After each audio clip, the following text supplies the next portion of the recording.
Olá pessoal do YouTube, como é que é? Eu chamo-me já o Pedro e estou aqui para mais um vídeo no canal. Este vídeo é sobre futebol, como eu prometi eu ia fazer vários vídeos sobre futebol e este é o primeiro. Este é o primeiro se nós não contarmos com o vídeo de introdução que eu fiz. Bem, hoje vou falar-vos de formações de futebol ou esquemas táticos, como alguns também dizem. Ora, estes esquemas táticos, estas formações, são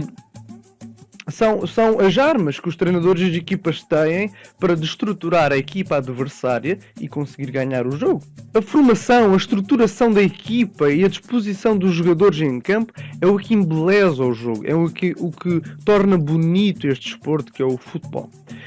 Para que estes sistemas tenham êxito, é necessário que seja fácil de ser assimilado pelos jogadores. Ou seja, um treinador que vá para uma equipa não pode simplesmente implementar a sua ideia porque sim. Não, ele tem de ter em consideração dois importantes fatores. Primeiro, os jogadores que têm à disposição, as suas características e, em segundo plano, as equipas adversárias. Ou seja, há equipas que os treinadores e as equipas vão jogar contra que precisam de adaptações táticas. Ora, o campo pode ser dividido em zonas durante o jogo. 3 grandes zonas. A zona defensiva, a zona de construção e a zona ofensiva. E eu vou explicar o que é cada uma destas zonas. Primeiro é a zona defensiva. Este espaço é caracterizado por uma marcação mais forte e por uma constante cobertura. Quando não estão com a bola, os jogadores que estão nesta zona têm a função de interceptar, antecipar e tomar ou tirar a bola dos adversários. Quando têm a bola, devem tentar jogar para o ataque rapidamente e começar jogadas ofensivas.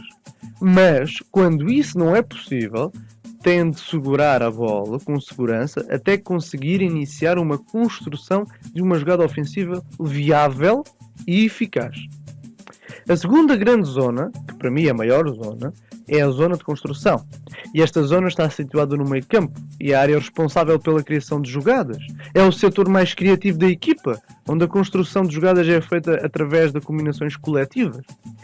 É neste setor onde o jogo pode ser controlado através da posse de bola. E ao ser controlado pela posse de bola, as chances de ter sucesso durante o jogo são grandes. No ponto de vista defensivo, é onde se deve fazer uma marcação forte e principalmente ocupar os espaços do campo, procurando dificultar as ações ofensivas da equipa adversária. E também é a zona onde se ajuda a terceira grande zona, que é a zona ofensiva. E nesta zona do campo é onde se deve usar a rapidez, a surpresa, a improvisação nos deslocamentos rápidos, os dribles, as tabelas. É a parte do campo que está sempre à procura do golo. Porém, para que este sistema funcione de uma maneira perfeita, quando a posse de bola é perdida, é importante que os jogadores ofensivos façam a ocupação, que ocupem os espaços para a saída da bola dos adversários, para que essa saída seja dificultada. Ou seja, quando a nossa equipa está num processo ofensivo, quando está no ataque e perde a bola, esses jogadores devem ser a primeira linha de defesa para tentarem recuperar a bola. E como eu há bocado estava a dizer, para mim, a zona de construção é a zona mais importante, porque tem 3 grandes setores dentro do seu setor. O primeiro setor é o setor defensivo, deve ser sempre a segunda linha de defesa. A primeira linha a passar do meio campo e a ocupar os espaços, a fazer pressão, é muito importante para a defesa, a zona de construção do meio campo. Depois tem a função também de criar jogo, estabilizar, regularizar, harmonizar o jogo. Parar o jogo quando for preciso, criar rapidez quando for necessário. E depois tem o terceiro grande setor, que é a ajuda ofensiva. É onde se criam as jogadas ofensivas, onde saem as grandes assistências para os golos. Portanto, é uma zona muito importante. E estas são as 3 zonas do futebol. Bem, por volta de 1860 já se contava com 11 jogadores, sendo o guarda-redes e os demais distribuídos como defesas, meios-campistas e atacantes. Isto formava um 1-1-8, já que alguns estudiosos à altura já não contavam com o guarda-redes para definir o esquema, e até hoje não se define. Ou seja, quando nós dizemos 4-4-2, não contamos com o guarda-redes, porque senão seria 1-4-4-2.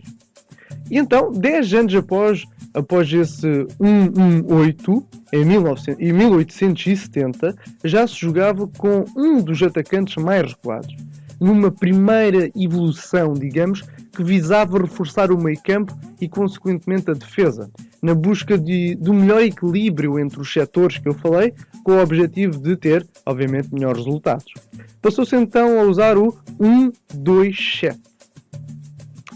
Mas mesmo assim, os treinadores, os jogadores, as equipas continuavam a ver que havia um grande desequilíbrio entre o sistema defensivo e o ofensivo. E então, em busca de soluções, chegou-se a outro passo, o 2-2-6, onde a equipa é distribuída em campo com 2 defesas, 2 médios e 6 atacantes. Em 1883, os treinadores e jogadores experimentaram uma formação piramidal, que contava com 2 defesas, 3 médios e 5 atacantes, o que formava o sistema 2-3-5. A primeira equipa a utilizar este sistema foi a Universidade de Cambridge. E não confundir, atenção, com a própria Universidade de Cambridge. Existe uma equipa que foi fundada entre 1856 ou 1857 que se chama Universidade de Cambridge e até hoje existe.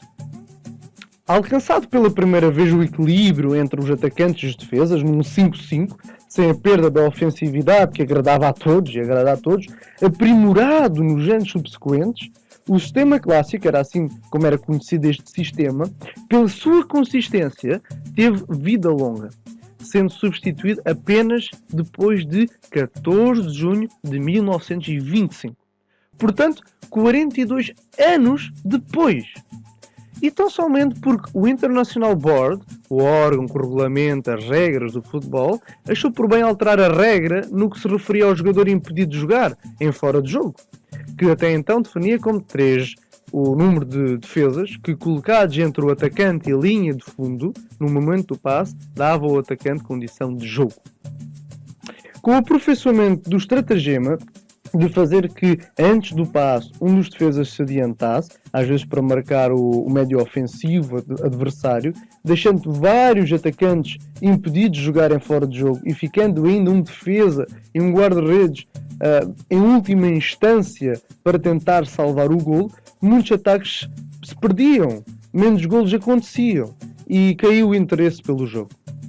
A solução encontrada veio na diminuição de 3 para 2 o número de quaisquer defesas entre o atacante e a linha do fundo no momento do passe.